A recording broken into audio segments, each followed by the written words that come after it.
I want to show you guys a cotton untreated buff, how to properly take care of these.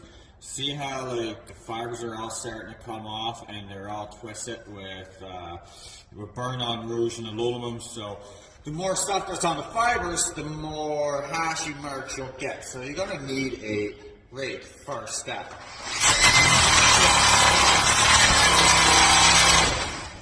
There we go. Now it's very clean, right? No more burn-on rouge or aluminum. Now these little fibers, it can still make it really hashy. So what we're going to do, we're going to take a torch. We're going to spin the buff really slowly. And we'll just touch it. Just like that. We'll spin it up in place.